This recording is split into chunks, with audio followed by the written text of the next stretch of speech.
What's going on, everyone? It's your boy Savvy, and welcome back to the Savvy Show.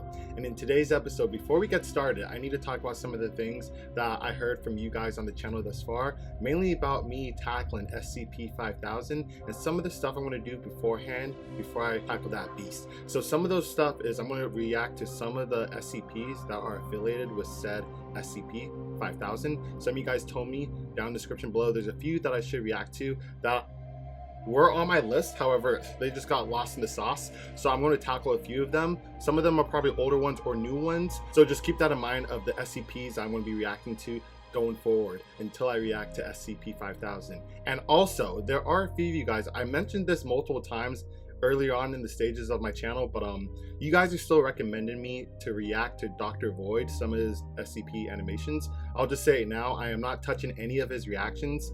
None. I'm not.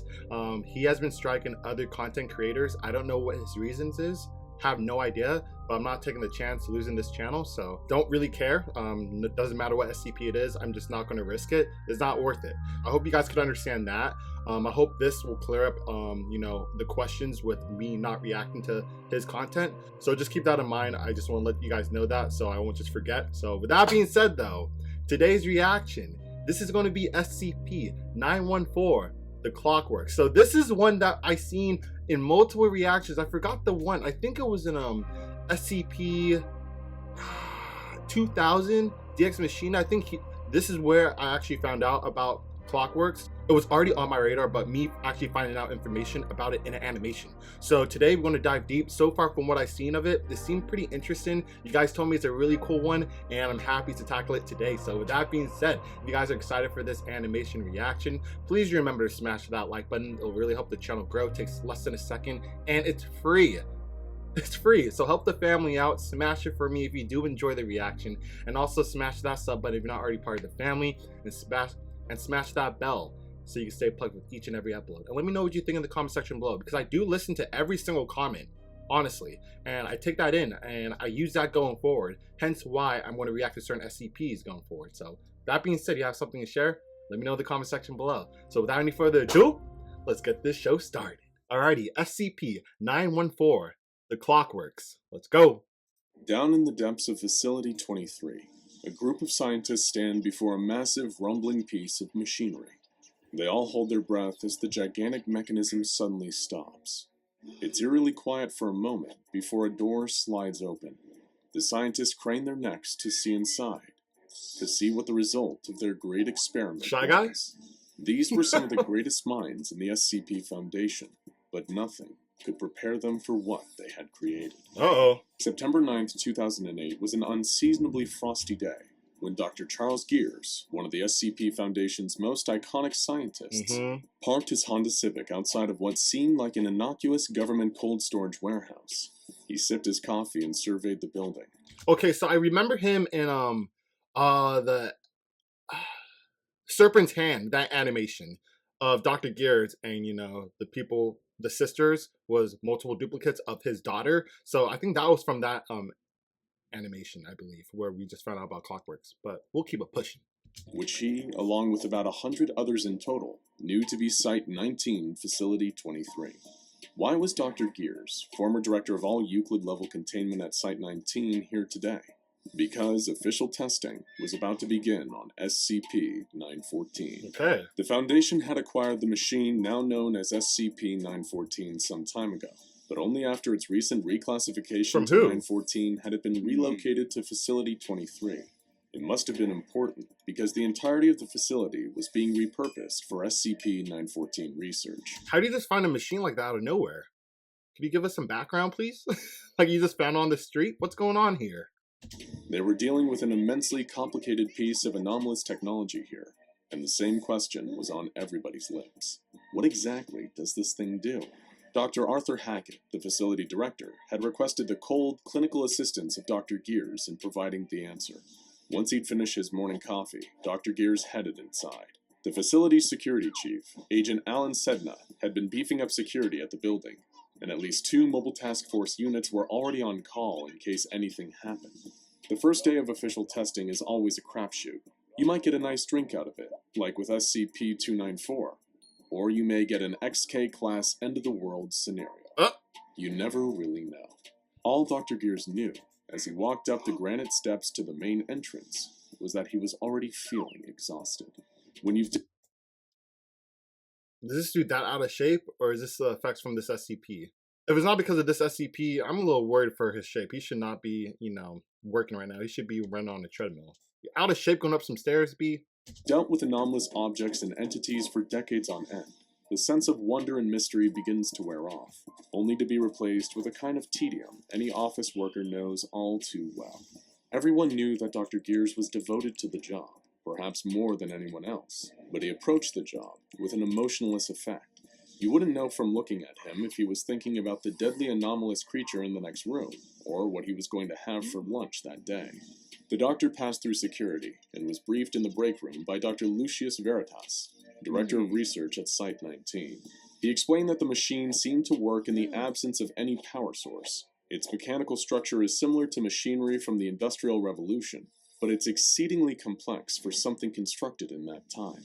Foundation analyses into the structure of the 914 machine have shown it to have as many as 8 million moving parts. What? And that might even be an incomplete estimate. Dr. Gears wore his trademark blank face as he listened, solemnly nodded, and asked to be shown the anomaly. He was led into Containment Chamber 109B by a pair of guards. According to all current Foundation tests, the machine doesn't appear to pose any active risk of containment breach or danger to the guards, earning it the rare safe designation. Okay. As a result, aside from guards stationed on site, containment procedures for 914 were minimal. Whether this designation would need to be changed after testing was something Dr. Gears would soon find out. SCP-914 was a truly impressive sight to behold.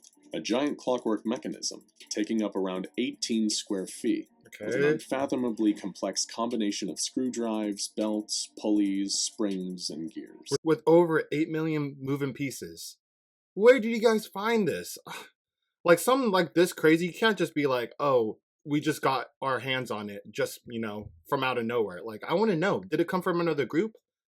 Like, another faction? Like, come on now. A less stoic researcher might see the humor in recruiting a Dr. Gears to test such a device. But comedy definitely wasn't one of Dr. Gears' specialties. He stared at the machine with a detached fascination, analyzing its vital components at a glance. All right, go in it. Gears noted a large mainspring beneath a rudimentary selection panel. The panel is copper, with a large selection knob fixed to an arrow above a series of different options. Rough, coarse, 1-to-1, fine, and very fine. It feels like they're just talking about types of hair. Like coarse, fine, rough, like what? What's going on? There was also a large key below the selection panel, for the purposes of winding up the mainspring and initiating whatever procedure this machine was designed to enact. Next, Dr. Gears noticed 2 large booths connected to the machine by a pair of equally large copper tubes. The booth on the left labeled Intake, and the right labeled Output. Incredibly, Dr. Gears was able to immediately deduce the purpose of this machine. It was designed to enact some kind of transformative process on whatever was placed into the intake booth. But what kind of transformative process? That's exactly what Dr. Gears was here to find out. The experiment was simple. They would gather a series of samples, both inanimate objects and living tissue, and use them to explore the different permutations of the 914 machine's transformative abilities. Okay. This initial series of experiments were approved by O5 Command and the site director, and with the 47 researchers present in Facility 23 at his disposal, Dr. Gears commenced his research into SCP-914. To minimize risk, Dr. Gears decided the first test would be a simple kilogram of steel. On his orders, the steel was placed into the intake booth. With the doctor's approval, a junior researcher set the control panel setting to rough and began twisting the mainspring key, at which point the booth's doors closed and a small bell inside shone. See it. The machine began to rumble, its 8 million working pieces churning into life. 8 million. It continued like this for around 10 minutes before falling silent, at which point the output booth opened. What had once been a single lump of steel weighing 1 kilogram was now an uneven pile of smaller lumps, with evidence of laser cutting. What? Dr. Gears made note of the fact that having lasers within such a machine is both anachronistic and anomalous, and that the rough setting appears to messily cleave the object placed within the intake booth into pieces. Okay. Dr. Gears also noted that it would be unwise to test any kind of explosive material on the rough setting, unless, of course, they wanted to destroy the building. Yeah, just The blow it up. research continued. Do very Dr. fine. Gears used another 1 kilogram lump of steel to test the 1-to-1 feature. This time, the result was far more peculiar. The output booth contained the exact same weight in steel screws. This result was sparking even greater connections in Dr. Gears' impressive analytical mind. Wow. Firstly, the 1-to-1 feature caused the 914 machine to transform the output into something different from, but similar to, the intake. And while this would require further testing, it appeared that the 914 machine, despite being anomalous, does still follow the laws of physics. Samples passed through the machine conserve their mass and would not be transmuted on an atomic level from one element to another. Okay, so for at least with the 1.1, it's the same but just in a different shape. It's in screws, but it weighs the same as the block of steel that was in there prior. Okay. Next, Dr. Gears pushed another lump of steel through the machine on the fine setting. The result this time was a kilogram of steel carpet tacks. From this, Dr. Gears was able to ascertain that the fine feature improves the samples placed within the intake booth somewhat. However, things got even stranger when Gears performed the same experiment on the very fine setting. The output booth provided several unknown gases and a lump of unknown metal with anomalous qualities. Namely, it was resistant to heat up to 50,000 degrees, impossible to bend or break with any force, and was a perfect conductor of electricity. Wow. Dr. Gears suddenly realized his task here may be more interesting than he'd initially imagined. He's getting excited. Was that a bit of a smile on his face that one researcher spotted? Surely not. This was the famous unflappable Dr. Gears, after all. Just be happy. The doctor decided to take it up a notch, and began to test more complex items in the 914 machine. Okay. He removed his own wristwatch and placed it into the input booth, before setting the machine to course and letting her rip. Literally, in this case. Stupid. When the output booth was opened, the watch had been painstakingly disassembled into its component parts, with no damage to said parts. Now you're out of a watch. Come on now. Dr. Gears noted the coarse feature as a more mild version of the rough, in the sense that it was able to take an object apart without any kind of fundamental damage. Makes sense. He also made note of the fact he'd need to get himself a new watch. Dr. Gears then asked one of the researchers to surrender their cell phone for testing. Okay, y'all have this much money. Why are you using your own personal belongings? Just get a dummy cell phone or something that you guys don't use on a day-to-day basis. Y'all goofy for this one. While none were excited at the prospect of their phone getting eviscerated by a clockwork behemoth, one of the researchers eventually surrendered their BlackBerry Curve to the doctor. Oh my god. He placed it into the intake booth on the 1-to-1 setting, and 10 minutes later, the output booth released a brand new Apple iPhone. Sadly for the researcher who donated his BlackBerry, he wasn't allowed to keep the new device. Bro, Naturally, what? Dr. Gears was interested in trying out the anomalous, very fine setting on a more complex object. Seeing as no other researchers were eager to hand over their personal effects, he took a Colt Python revolver from a member of security and ran that through the machine on very fine. The result was an extremely powerful energy weapon containing gamma radiation, which fired a beam capable of disintegrating anything in its path. Damn, okay, that's interesting. I wonder if they actually put the dynamite on the very fine.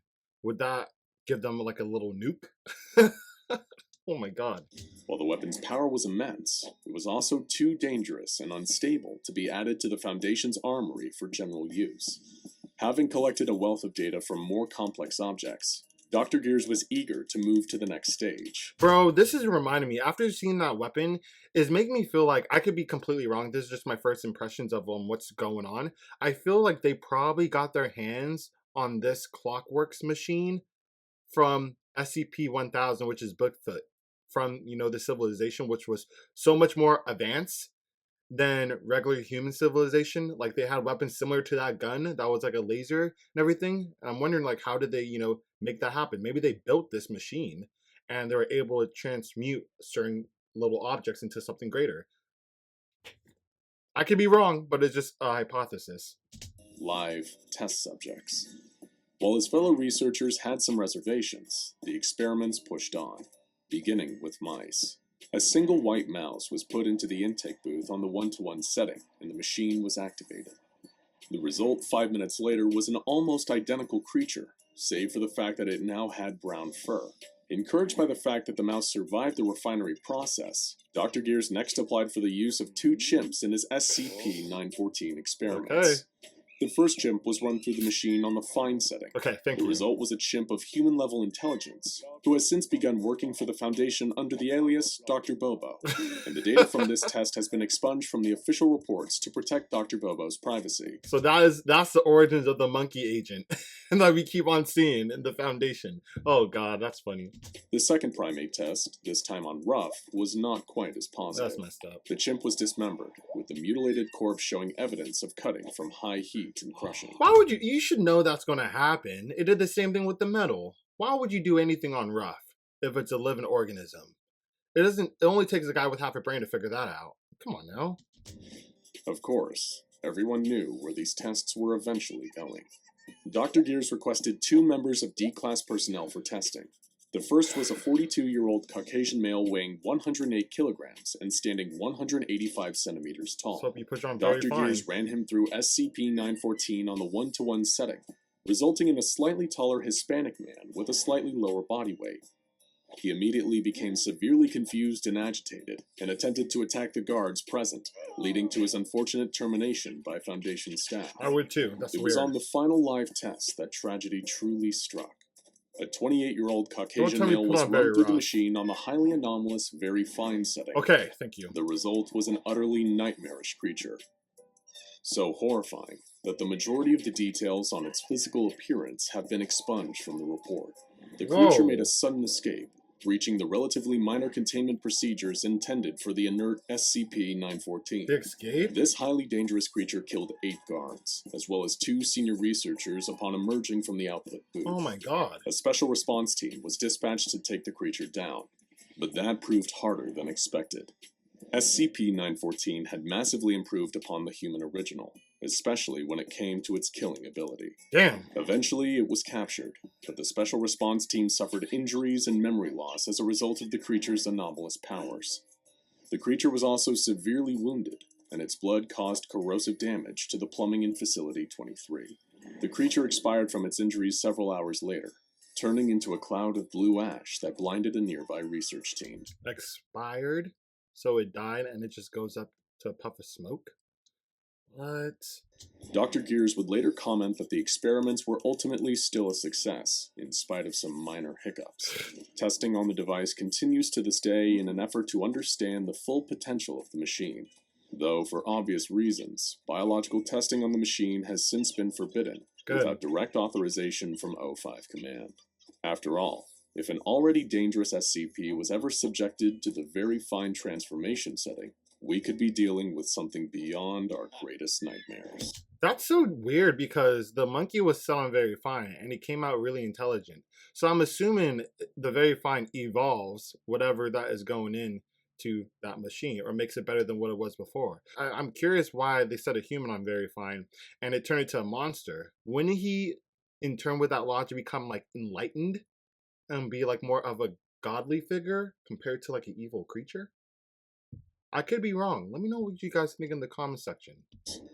Check out SCP-5000 the suit. I will soon be. I need to tackle a little bit more. Wait, relax. I ain't ready yet. But hey, I will soon. But anyway, let me know in the comment section below, guys, what you think about this SCP. Surface level makes sense with some of the things that they tested going in and out, but towards the end with the human, left me with a question mark. I would think that he will become more holy or like a godly figure or just enlightened.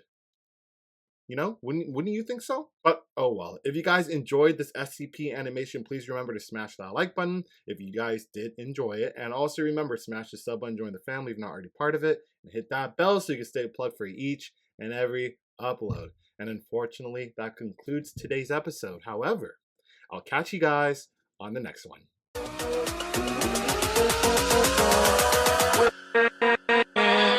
With